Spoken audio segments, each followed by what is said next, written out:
Hello everyone, आज date है 30 दिसंबर 2022 और द हिंदू न्यूज एनालिसिस में आपका स्वागत है। इस वीडियो में हम द हिंदू की इंपॉर्टेंट न्यूज़ को एग्जाम के पॉइंट ऑफ व्यू से डिस्कस करेंगे।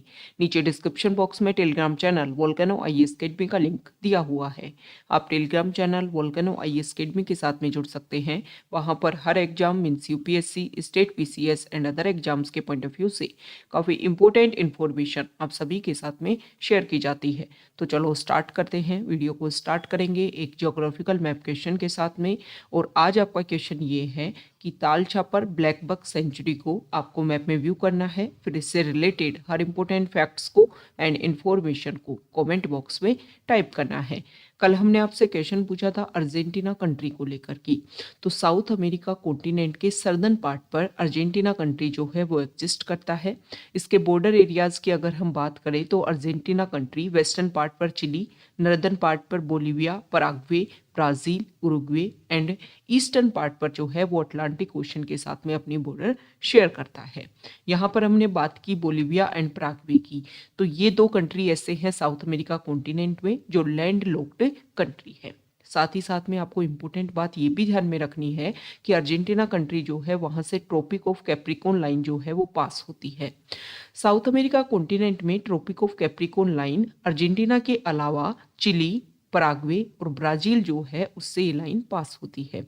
इसके अलावा बात हुई है ब्राज़ील की, तो ब्राज़ील से इक्वेटर लाइन जो है वो भी पास होती है। ये आपको ध्यान में रखना है। मतलब साउथ अमेरिका कॉन्टिनेंट में ब्राज़ील एक ऐसा कंट्री है जिससे इक्वेटर और ट्रॉपिक ऑफ कैप्रिकॉन दोनों लाइन जो है वो पास होती हैं।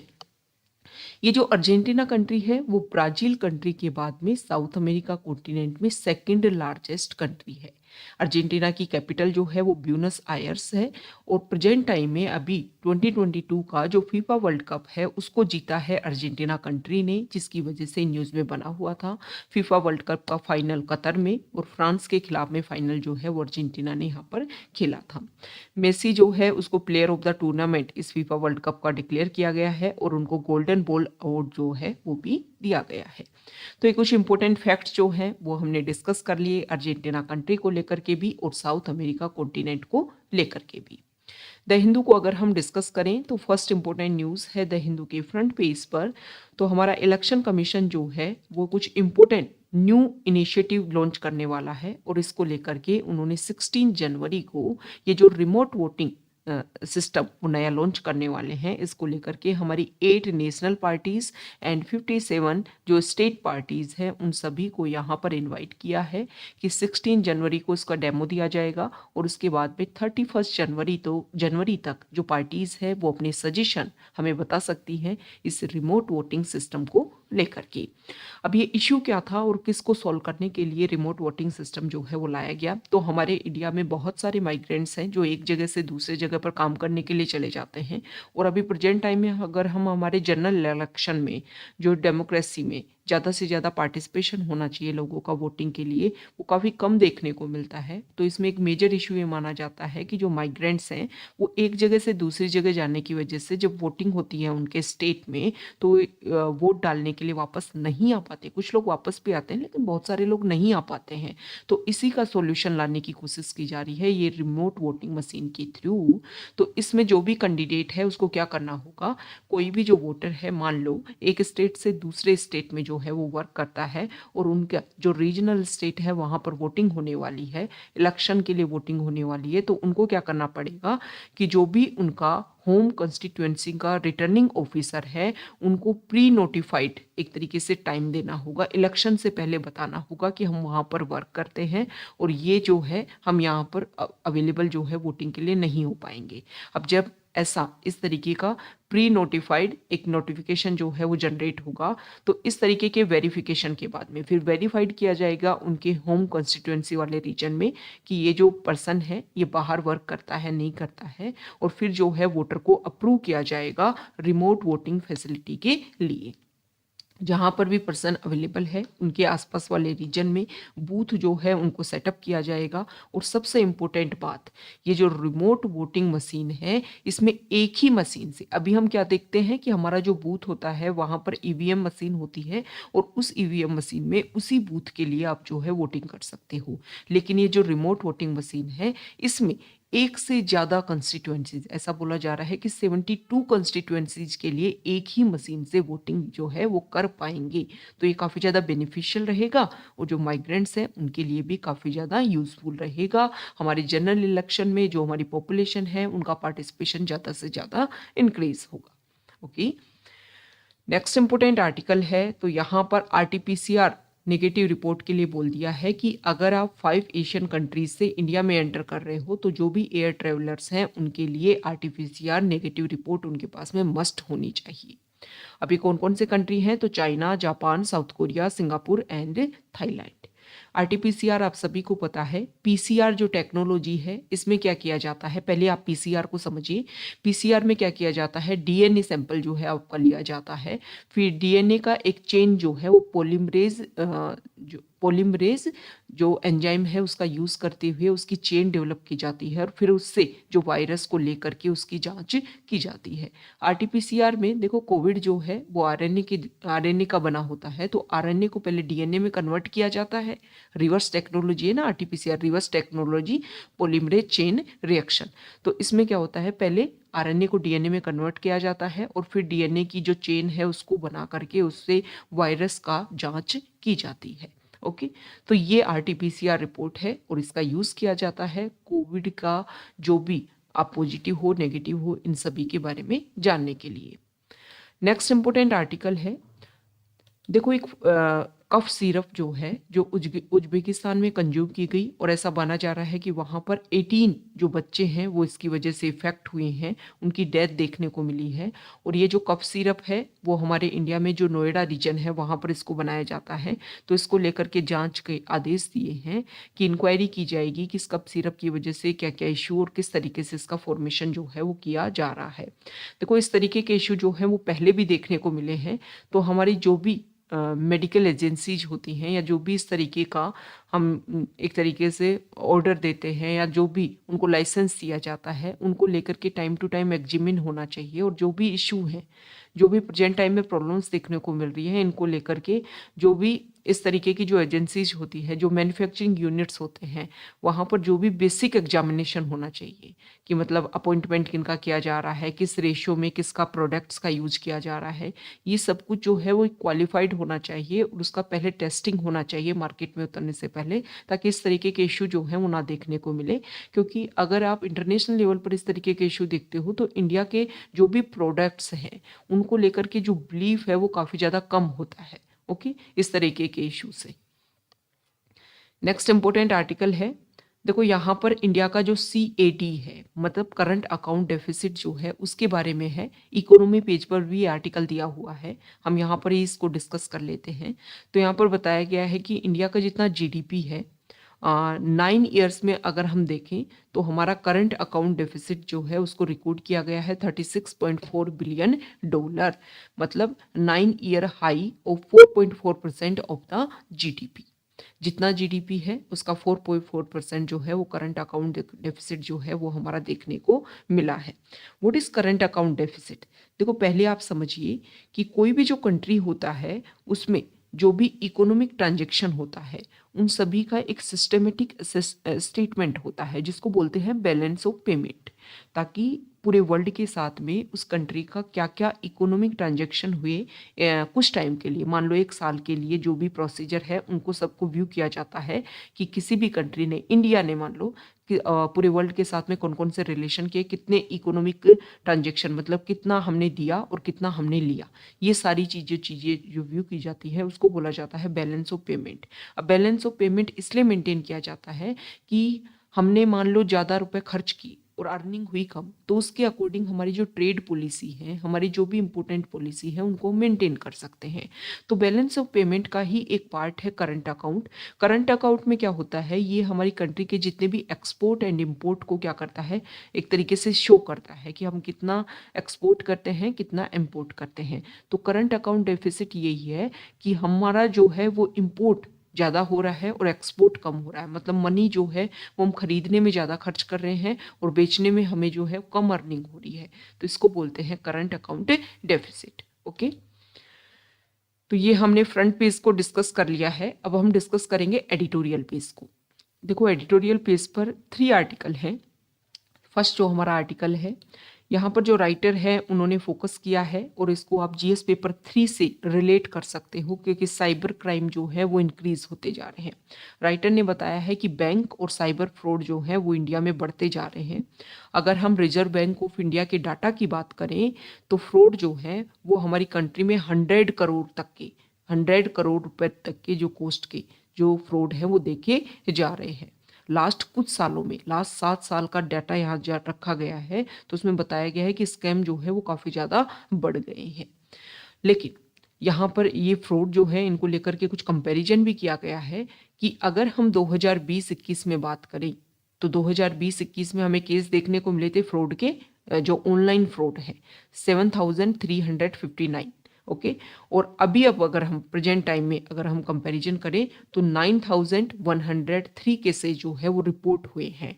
मतलब केसेज जो हैं उसमें 23.69% का हायर जो है वो 2021-22 के लिए देखने को मिला है। ओके, लेकिन एक बात आपको ध्यान में रखनी है कि जो अमाउंट है उसमें डिक्लाइन हुआ है। मतलब पहले जो फ्रॉड जो है वो ज़्यादा पैसे का हो पा रहा था, वो कम रुपए का यहाँ पर देखने को मिला है। अब ये ऑनलाइन फ्रॉड क्यों इंक्रीज हो रहे हैं, इसका बेसिक रीजन ये है कि digital payment, telephone banking, online banking services जो है उनका ज़्यादा से ज़्यादा यूज किया जा रहा है, इसलिए जो फ्रॉड है वो इंक्रीज हो रहे हैं। तो यहाँ पर राइटर ने सजेशन दिया है कि हम एक नई टेक्नोलॉजी मतलब वॉइस टेक्नोलॉजी को हम क्या कर सकते हैं, यूज कर सकते हैं। 2019 की बात है, HSBC ये हमारे इंडिया का फर्स्ट बैंक बन गया है जिन्होंने इस नई टेक्नोलॉजी को इंट्रोड्यूस भी कर दिया था 2019 में, और इससे काफ़ी अच्छे रिजल्ट देखने को मिले हैं। काफ़ी ज़्यादा जो फ्रॉड जो है वो लगभग 50% तक कम हुए हैं। वो इस टेक्नोलॉजी में क्या होगा, अभी जो हम जो पासवर्ड यूज़ करते हैं उस पर कीवर्ड्स यूज करते हैं। ओके, लेकिन अब वॉइस टेक्नोलॉजी के थ्रू जो है वो आपके पासवर्ड सेट किए जाएंगे, आपकी वॉइस को पासवर्ड जो है वो यहाँ पर बनाया जाएगा। इस वॉइस टेक्नोलॉजी के प्रॉफिट की अगर हम बात करें तो राइटर ने यहाँ पर बताया है कि देखो वॉइस टेक्नोलॉजी को अगर कोई रिकॉर्ड करने की कोशिश कर रहा है तो ये उसको लेकर के भी सेंसिटिव रहेगी।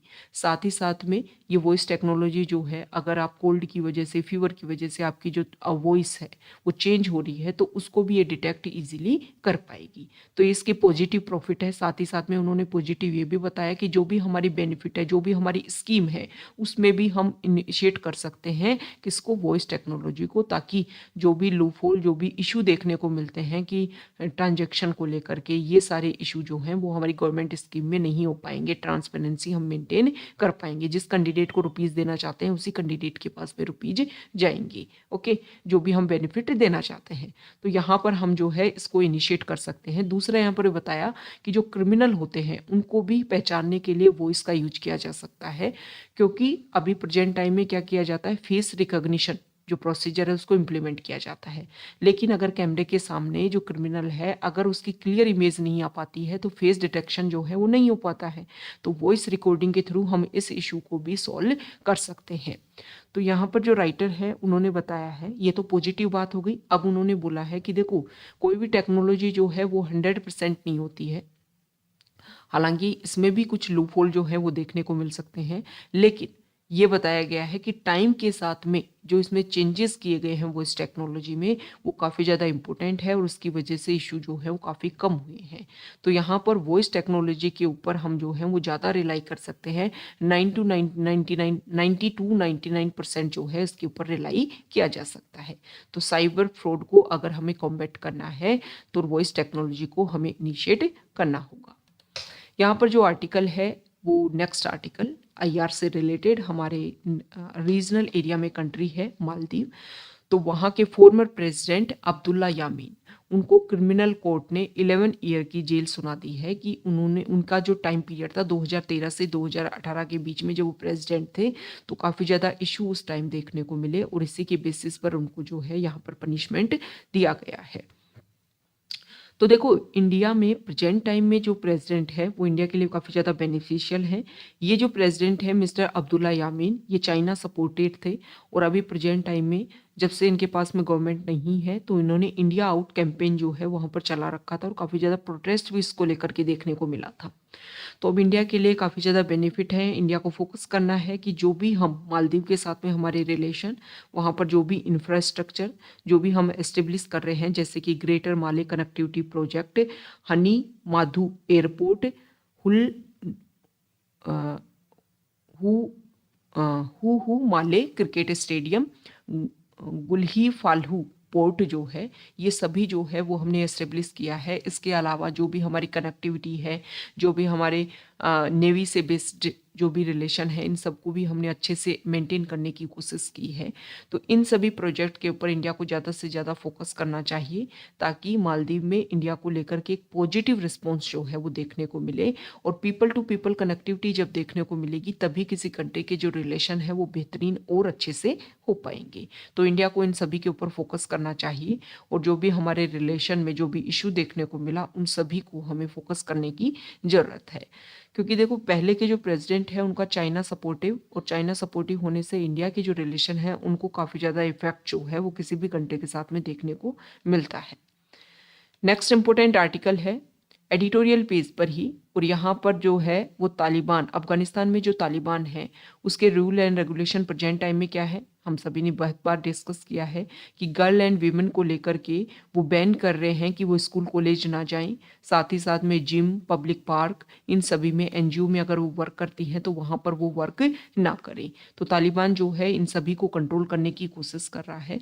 तो यहाँ पर जो राइटर है उनका ये बोलना है कि देखो, तालिबान जिन पॉइंट्स के ऊपर पहले काम किया था उन्होंने 5 साल तक, 1996 से 2001, उन्हीं सारे जो उनके रूल्स एंड रेगुलेशन है उन्हीं को इम्प्लीमेंट कर रहा है।